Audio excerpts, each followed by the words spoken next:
जय बजरंगबली।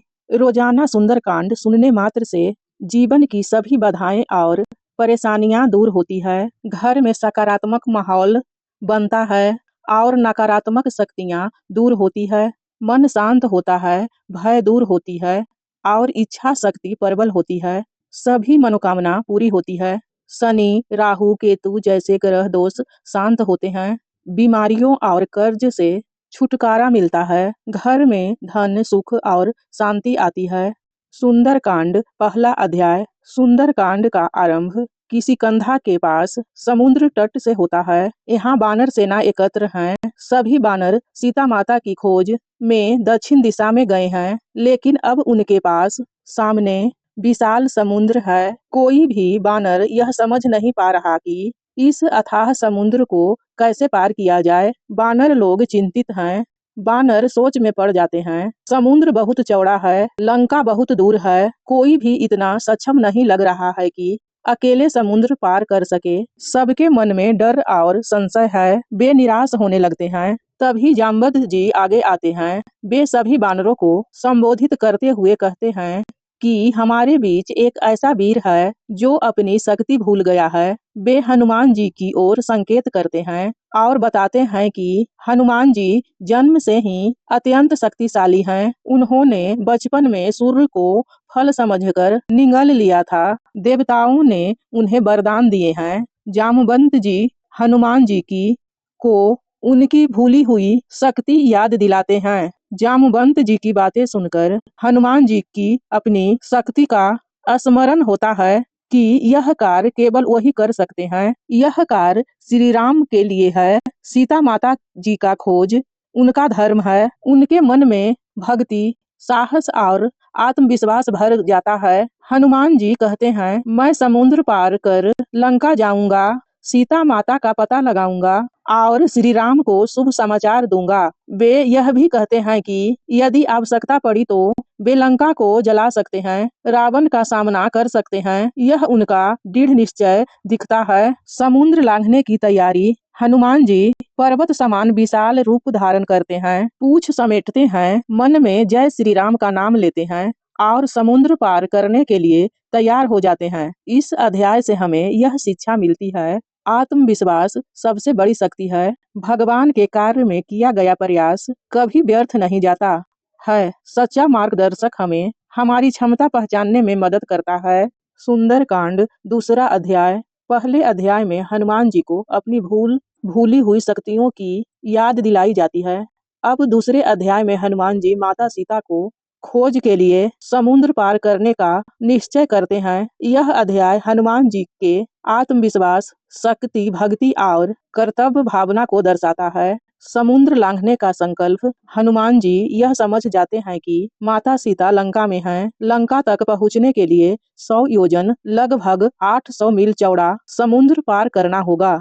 यह कार्य कोई साधारण नहीं बल्कि असाधारण शक्ति और साहस मांगता है। हनुमान जी मन ही मन कहते हैं, यह कार्य श्री राम का है, इसलिए यह असंभव नहीं हो सकता। यहीं से हनुमान जी के भीतर अटूट आत्मविश्वास जागृत हो जाता है। हनुमान जी उड़ान भरने से पहले श्री राम का ध्यान करते हैं। अपने हृदय में श्री राम का नाम धारण करते हैं। यह मानते हैं कि सारी शक्ति राम कृपा से ही आती है। वे सोचते हैं, जब तक राम का नाम साथ है तब तक कोई बाधा मुझे नहीं रोक सकता। यह दिखता है कि भक्ति के बिना शक्ति अधूरी है। हनुमान जी समुद्र किनारे स्थित महेंद्र पर्वत पर चढ़ते हैं। यह पर्वत उनके लिए उड़ान का प्रारंभ बिंदु बनता है। पर्वत पर चढ़ते समय धरती कांपने लगता है, वृक्ष टूटने लगते हैं, पक्षी डर कर उड़ने लगते हैं। यह दृश्य बताता है कि हनुमान जी की शक्ति अब पूर्ण रूप से जागृत हो चुकी है। समुद्र पार करने के लिए हनुमान जी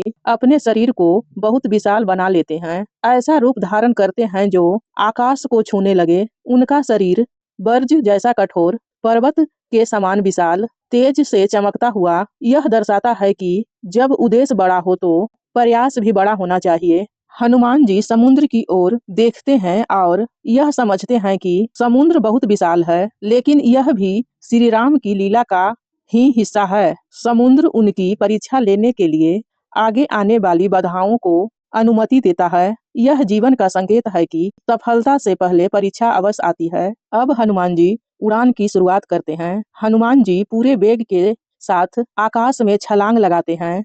पर्वत हिल जाता है, समुद्र में लहरें उठने लगते हैं। उनकी गति वायु के समान तेज, मन के समान शीघ्र। देवताओं आकाश से देखकर कहते हैं, आज एक सच्चा राम भक्त अपने कर्तव्य के लिए उड़ान भर रहा है। हनुमान जी की उड़ान देखकर देवता प्रसन्न होते हैं। ऋषि मुनि आशीर्वाद देते हैं। आकाश में मंगल ध्वनि गूंजती है। यह सिद्ध करता है कि जब कार्य धर्म और भक्ति से जुड़ा हो तो पूरा ब्रह्मांड सहयोग करता है। इस दूसरे अध्याय से हमें कई महत्वपूर्ण शिक्षा मिलती है। इसे जीवन की सीख भी कह सकते हैं। अपने भक्ति की शक्ति को पहचानना। भक्ति के साथ किया गया कार्य कभी असफल नहीं होता। बड़ा लक्ष्य हो तो डर नहीं, विश्वास चाहिए।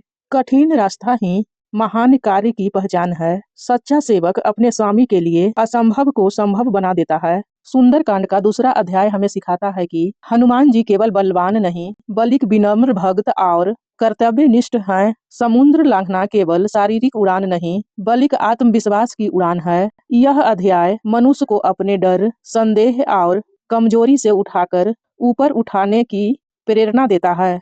तीसरा अध्याय सुंदरकांड हनुमान जी की समुद्र यात्रा के दौरान आने वाली बाधाएं और उनकी बुद्धि, संयम व शक्ति की परीक्षा। यह अध्याय बताता है कि महान कार्य के मार्ग में बाधाएं क्यों आती है और बुद्धि से उन्हें कैसे पार किया जाता है। दूसरे अध्याय में हनुमान जी महेंद्र पर्वत से उड़ान भर चुके हैं, समुद्र पार करने का निश्चय कर चुके हैं, श्री राम का नाम हृदय में धारण कर चुके हैं। अब तीसरे अध्याय में हनुमान जी समुद्र के ऊपर उड़ते हुए अनेक कठिन परीक्षाओं से गुजरते हैं। हनुमान जी जब आकाश में उड़ रहे होते हैं तो नीचे अथाह समुद्र फैला होता है। ऊंची ऊंची लहरें उठ रही होती है। भयानक जलचरों की आवाज सुनाई देती है। समुद्र बहुत गहरा है, बहुत विशाल है, देखने में डर पैदा करता है। लेकिन हनुमान जी के मन में डर नहीं, क्योंकि उनके मन में केवल माता सीता और श्री राम हैं। जब लक्ष्य सच्चा हो तो भय पास नहीं आता।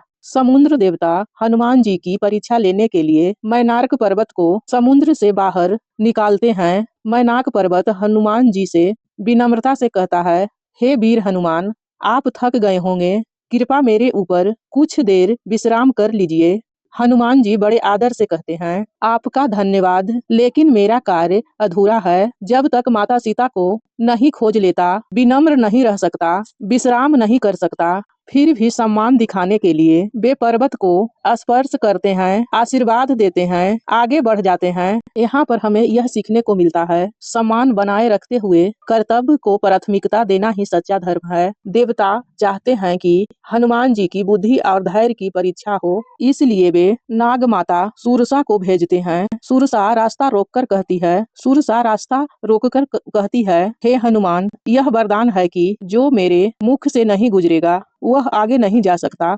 हनुमान जी की बुद्धिमानी। पहले वे छोटा रूप धारण करते हैं। सुरसा अपना मुख बड़ा करती जाती है। हनुमान जी और छोटा हो जाते हैं। अचानक सुरसा के मुख में प्रवेश कर तुरंत बाहर निकल जाते हैं। फिर विनम्रता से कहते हैं, माता, मैंने आपकी शर्त पूरी कर दी। सुरसा प्रसन्न होकर आशीर्वाद देती है, तुम्हारा कार्य अवश्य सफल होगा। सीखने योग्य बातें। बल से नहीं, बुद्धि से बड़ी समस्याएं हल हो सकती है। अब आती है सबसे खतरनाक बाधा, सिंहिका की शक्ति। वह आकाश में उड़ने वालों की छाया पकड़ लेती है। जिसकी छाया पकड़ ले वह हिल नहीं सकता। सिंहिका हनुमान जी की छाया पकड़ लेती है। हनुमान जी तुरंत समझ जाते हैं कि यह छल है। अपना शरीर छोटा करते हैं। अचानक बड़ा रूप लेकर सिंहिका पर आक्रमण करते हैं। एक ही बार में उसका अंत कर देते हैं। यहाँ पर यह सीख मिलती है कि जो बाधा सीधे नुकसान पहुँचाए उससे सख्ती से निपटना जरूरी होता है। इन सभी बाधाओं के बाद हनुमान जी न थकते हैं,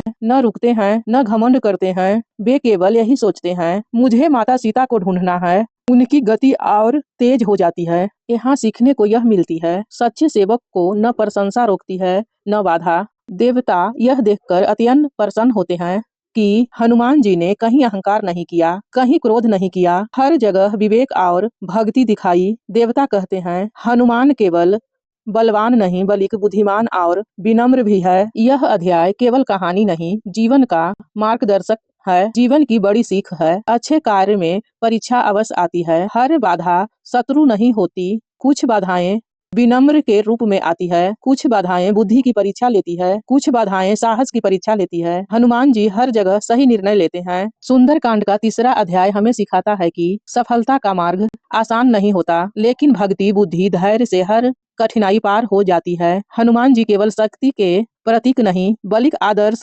व्यक्तित्व है। यह अध्याय हमें जीवन में यह विश्वास देता है कि अगर नियत साफ हो और लक्ष्य पवित्र हो तो कोई भी बाधा अस्थायी नहीं होती। सुंदरकांड 14 अध्याय हनुमान जी का लंका में प्रवेश और लंका का दर्शन। 4था अध्याय। इस अध्याय में हनुमान जी समुद्र पार करके लंका पहुँचते हैं। रात के समय गुप्त रूप से नगर में प्रवेश करते हैं, लंका की भव्यता देखते हैं और लंकनी से सामना करते हैं। यह अध्याय बुद्धि, सावधानी, साहस और संयम का अद्भुत उदाहरण है। 3रे अध्याय में हनुमान जी समुद्र यात्रा की कठिन बाधाएं पार कर चुके हैं। मैनाक पर्वत, सुरसा और सिहिका जैसी परीक्षाओं में सफल हुए। अब उनका लक्ष्य बिल्कुल सामने है, लंका। हनुमान जी जानते हैं कि लंका शत्रु की राजधानी है। एक छोटी सी गलती भी पूरे कार्य को असफल कर सकती है, इसलिए वे बल नहीं बुद्धि से काम लेने का निर्णय लेते हैं। हनुमान जी जब समुद्र पार करते हैं तब सामने सोने जैसी चमकती लंका नगरी दिखाई देती है। ऊंचे ऊंचे भवन, सुंदर प्रसाद, चारों ओर दीपों का प्रकाश। लंका अत्यंत समृद्ध, सजी सवरी, वैभव से भरी हुई दिखाई देती है। हनुमान जी मन ही मन सोचते हैं, यह नगरी बहुत सुंदर है, लेकिन अधर्म से बनी सुंदरता अस्थायी नहीं होती। बाहरी चमक से सत्य का निर्णय नहीं किया जा सकता। हनुमान जी यह समझते हैं कि दिन में प्रवेश करना खतरनाक होगा। राक्षस सतर्क रहते हैं, इसलिए वे रात का समय चुनते हैं। अपना आकार बहुत छोटा करते हैं, एक साधारण जीव के समान दिखाई देते हैं। इससे यह सीखने को मिलता है कि सही समय और सही तरीका सफलता की कुंजी होती है। लंका के द्वार पर एक भयंकर राक्षसी रहती थी। उसका नाम था लंकिनी। उसे वरदान था कि वह लंका की रक्षा करेगी। लंकिनी हनुमान जी को रोकती है और कहती है, तुम कौन हो? बिना अनुमति कोई लंका में प्रवेश नहीं कर सकता। हनुमान जी शांत और विनम्र रहते हैं, अपना परिचय संक्षेप में देते हैं, लेकिन लंकिनी आक्रमण रहती है। हनुमान जी उसे मारते नहीं हैं, केवल एक हल्का घूसा देते हैं। लंकिनी घायल होकर गिर जाती है। तभी लंकिनी कहती है, अब समझ गई हूँ कि लंका के विनाश का समय आ गया है। वह हनुमान जी को आशीर्वाद देती है और मार्ग दे देती है। शक्ति का प्रयोग संयम से करना ही महानता है। हनुमान जी लंका में प्रवेश करते हैं और देखते हैं सुंदर सड़कें, भव्य महल, राक्षसों के विशाल भवन, जगह जगह सोना और रतन, राक्षस भोग विलास में डूबे हुए, मदिरा और ऐश्वर्य में लिप्त। हनुमान जी सोचते हैं, यह सब वैभव पाप से कमाया गया है, इसलिए इसका अंत निश्चित है। अधर्म से अर्जित धन और सुख अधिक समय तक नहीं टिक सकता। हनुमान जी रावण के महल के पास पहुँचते हैं। महल अत्यंत विशाल, सोने के स्तंभ, रतन जड़े दरवाजे। रावण ऐश्वर्य में डूबा लेकिन अहंकार से भरा। हनुमान जी उसे देखते हैं, पर मन में कोई भय नहीं, कोई क्रोध नहीं। वे केवल सोचते हैं, यह व्यक्ति शक्तिशाली होते हुए भी विवेकहीन है। बिना विवेक के शक्ति विनाश का कारण बनती है। लंका की सुंदरता देखकर भी हनुमान जी विचलित नहीं होते। उनका मन केवल माता सीता में लगा रहता। वे सोचते हैं, इतनी सुंदर नगरी में भी माता सीता दुख में होगी। यही से उनका हृदय करुणा से भर जाता। खोज के लिए और अधिक दृढ़ हो जाते हैं। सच्चा सेवक लक्ष्य से कभी भटकता नहीं। इससे हमें यह सीख मिलती है। 4था अध्याय हमें यह सिखाता है कि बुद्धि से किया गया कार्य सबसे सफल होता है। शक्ति का प्रयोग हमेशा संयम से होना चाहिए। अधर्म चाहे कितना भी सुंदर लगे, उसका अंत निश्चित है। सच्चा उद्देश्य मन को विचलित नहीं होने देता। हनुमान जी हर कदम पर सतर्क, विनम्र, कर्तव्यनिष्ठ दिखाई देते हैं। सुंदरकांड का 4था अध्याय यह संदेश देता है कि हनुमान जी केवल वीर नहीं, बल्कि श्रेष्ठ रणनीतिकार हैं। वे बिना अनावश्यक युद्ध के अपने मार्ग बनाते हैं। उनका हर कार्य धर्म और भक्ति से जुड़ा होता है। यह अध्याय हमें सिखाता है, जहाँ बुद्धि, धैर्य और धर्म साथ हो, वहाँ विजय निश्चित होती है। सुंदरकांड 5वां अध्याय। इस अध्याय में हनुमान जी अशोक वाटिका पहुँचते हैं। माता सीता को दुख में देखते हैं। रावण के अत्याचार और सीता जी की दृढ़ता का वर्णन होता है। यह अध्याय धैर्य, पवित्रता, नारी सम्मान और सच्ची भक्ति का अत्यंत भावुक चित्र प्रस्तुत करता है। चौथे अध्याय में हनुमान जी लंका में गुप्त रूप से प्रवेश करते हैं। लंका नगरी और रावण को वैभव को देखते हैं। उसका एकमात्र उद्देश्य है माता सीता को ढूंढना। हनुमान जी मन में सोचते हैं, यदि माता सीता नहीं मिली तो मेरी सारी यात्रा व्यर्थ हो जाएगी। इसी चिंता और करुणा के साथ वे आगे बढ़ते हैं।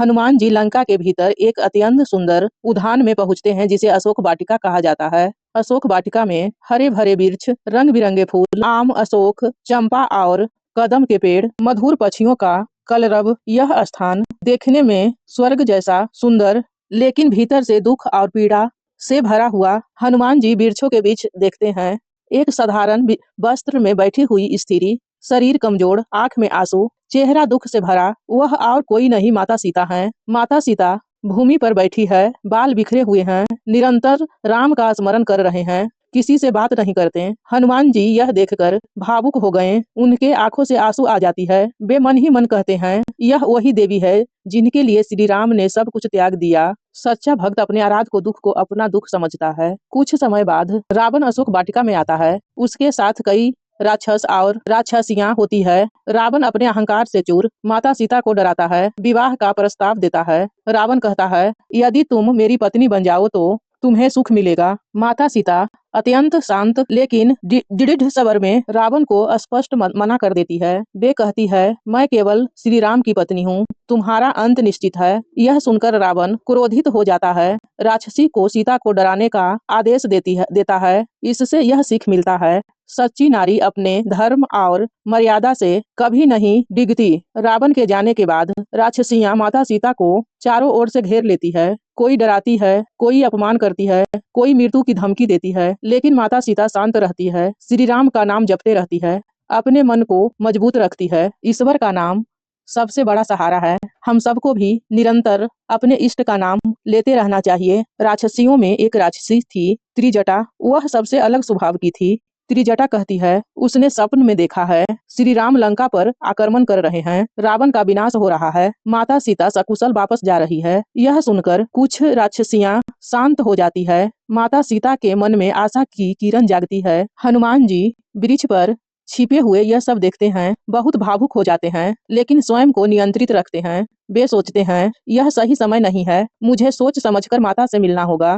5वां अध्याय हमें सिखाता है, धैर्य सबसे बड़ी शक्ति है, नारी की मर्यादा सर्वोपरि है, सच्चा प्रेम कभी झुकता नहीं है, ईश्वर में विश्वास कभी व्यर्थ नहीं जाता, भक्त का हृदय करुणा से भरा होता है। माता सीता दुख में भी धैर्य नहीं छोड़ी। हनुमान जी शक्ति होते हुए भी संयम रखते हैं। सुंदर कांड का 5वां अध्याय सबसे भावुक अध्यायों में से एक है। यह त्याग, सहनशीलता और आशा का प्रतीक है। अंधकार कितना भी गहरा हो, सत्य और धर्म की जीत निश्चित होती है।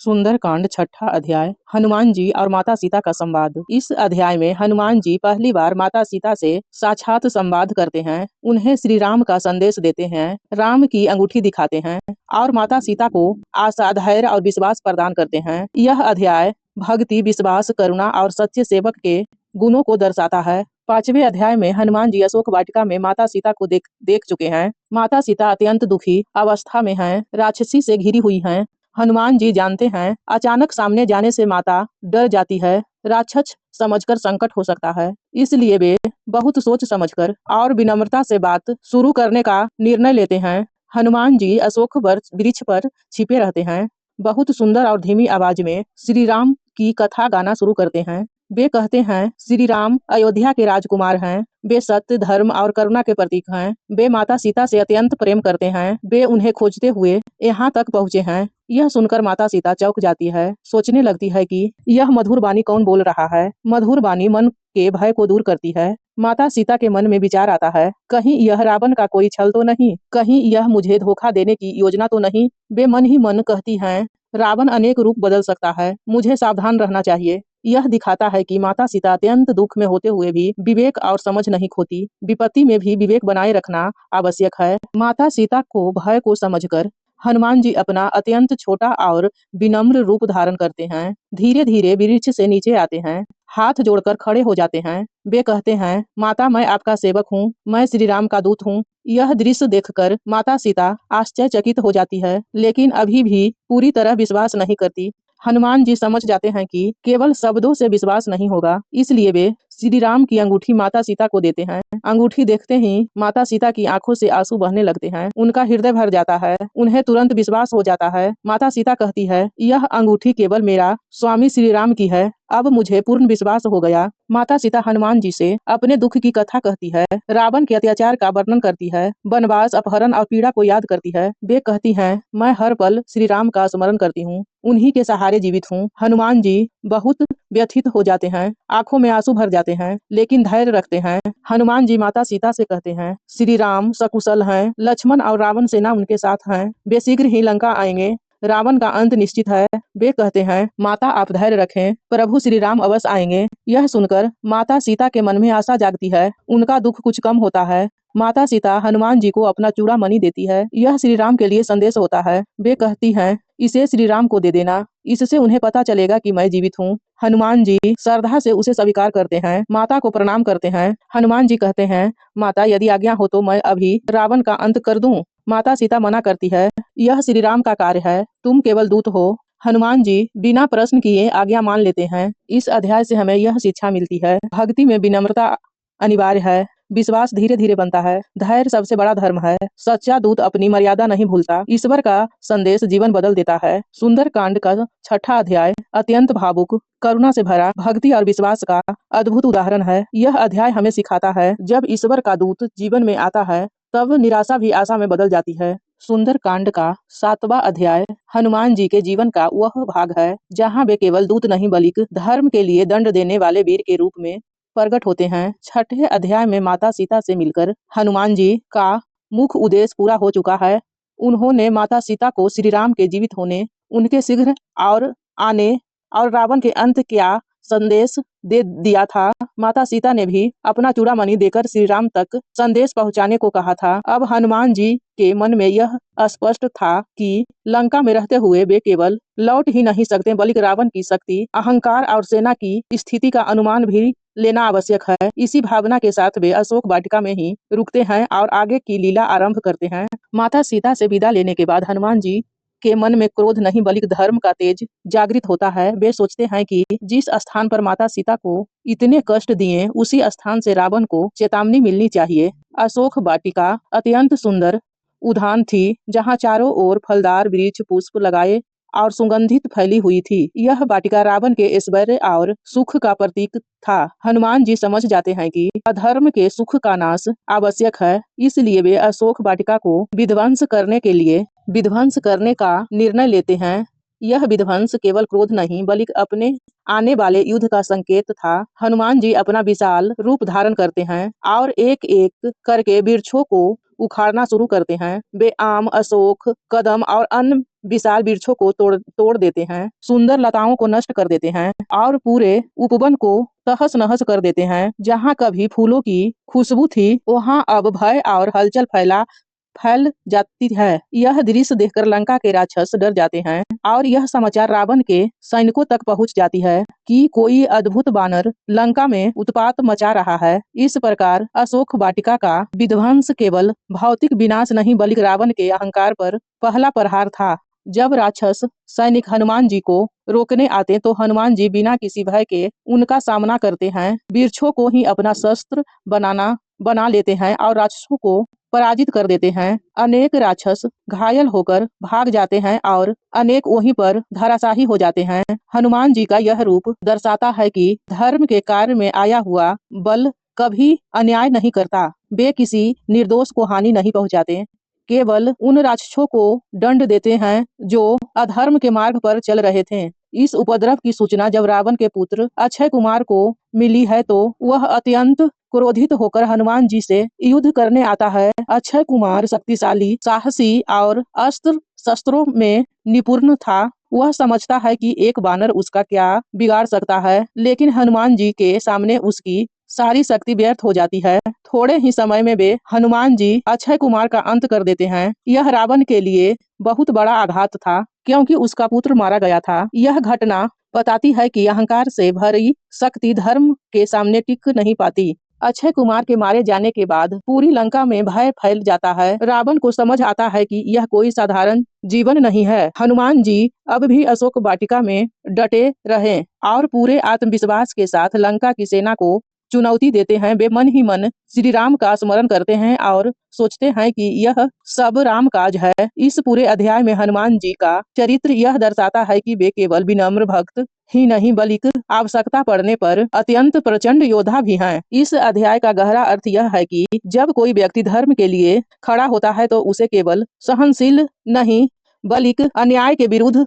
कठोर भी होना पड़ता है। अशोक वाटिका का विध्वंस हमें यह सिखाता है कि अधर्म से बनी हुई सुंदरता अधिक समय तक टिक नहीं सकती। हनुमान जी का यह कार्य रावण को अंतिम चेतावनी थी कि अब उसका अंत निकट है। यह अध्याय साहस, कर्तव्य, शक्ति और संयम का अद्भुत संगम है। अंत में कहा जा सकता है कि सुंदरकांड का 7वां अध्याय यह संदेश देता है कि सच्चा भक्त वही है जो करुणा और शक्ति तीनों का संतुलन जानता हो। हनुमान जी ने माता सीता के सम्मान की रक्षा भी की और रावण के अहंकार को तोड़ने का कार्य भी किया। यही कारण है कि यह सुंदरकांड का अध्याय सबसे तेजस्वी और प्रेरणादायक अध्याय माना जाता है। सुंदरकांड का 8वां अध्याय 7वें अध्याय की घटनाओं से सीधे जुड़ा हुआ है। अशोक वाटिका का विध्वंस हो चुका था, रावण की सेना भयभीत हो गई थी और उसका पुत्र अक्षय कुमार भी मारा जा चुका था। अब पूरी लंका में यह चर्चा फैली हुई थी कि कोई असाधारण बानर लंका में प्रवेश कर चुका है जिसने अकेले ही रावण की शक्ति को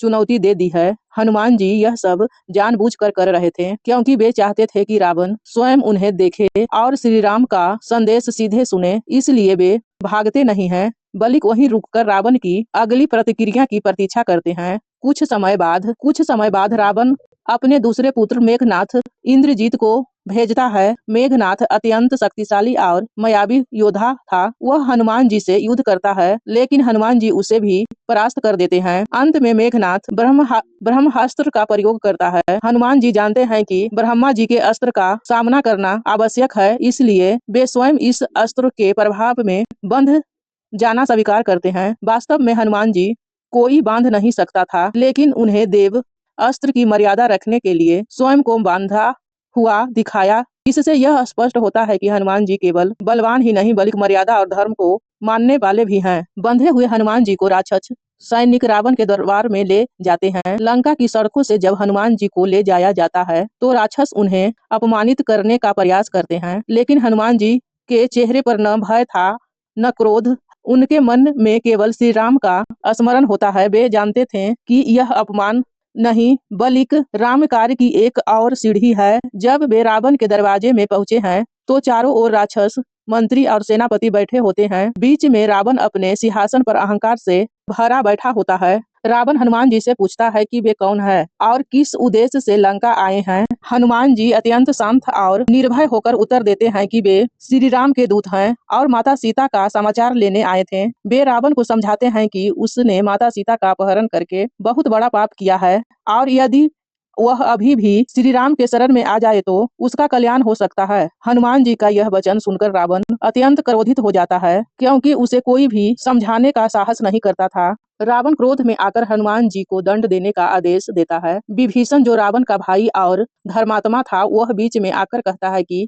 दूत को मारना धर्म का विरुद्ध है। विभीषण की बात मानते हुए रावण हनुमान जी को मारने का आदेश तो वापस लेता है लेकिन अपमानजनक दंड देने की योजना बनाता है। वह आदेश देता है कि हनुमान जी की पूंछ जला दी जाए क्योंकि बानर अपनी पूंछ पर बहुत गर्व करता है। यह दंड रावण को बहुत हल्का लगता है लेकिन वास्तव में यही दंड उसके विनाश का कारण बनने वाला था। राक्षस हनुमान जी के पूंछ में कपड़ा और तेल बांधकर आग लगाने की तैयारी करते हैं। हनुमान जी भीतर मुस्कुराते हैं और अपनी पूंछ को धीरे धीरे लंबा करते जाते हैं। राक्षस जितना कपड़ा बांधते हैं पूंछ उतनी ही बड़ी होती जाती है। पूरी नगर से कपड़ा और तेल मंगाया जाता है लेकिन पूंछ समाप्त ही नहीं होती। अंत में जब आग लगा दी जाती है तब हनुमान जी उसी जलती हुई पूंछ के साथ पूरे लंका नगर में कूदने लगते हैं। हनुमान जी एक भवन से दूसरे भवन पर छलांग लगाते हैं और रावण की स्वर्णमयी लंका जलने लगती है। महल, बाजार,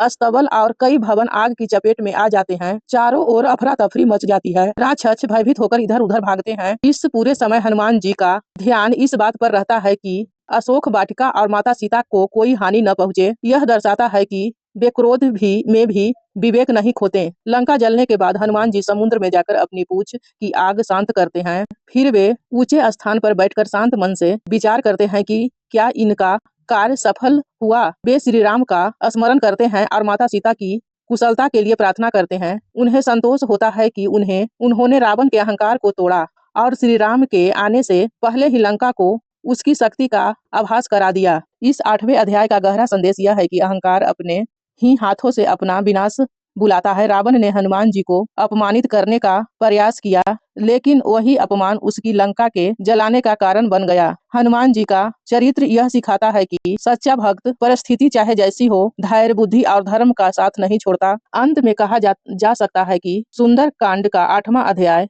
साहस, नीति, मर्यादा और धैर्य की विजय का अद्भुत उदाहरण है। यह अध्याय यह विश्वास दिलाता है कि जब ईश्वर का दूत कार्य करता है तब अधर्म की सबसे मजबूत दीवारें भी गिरने लगती है।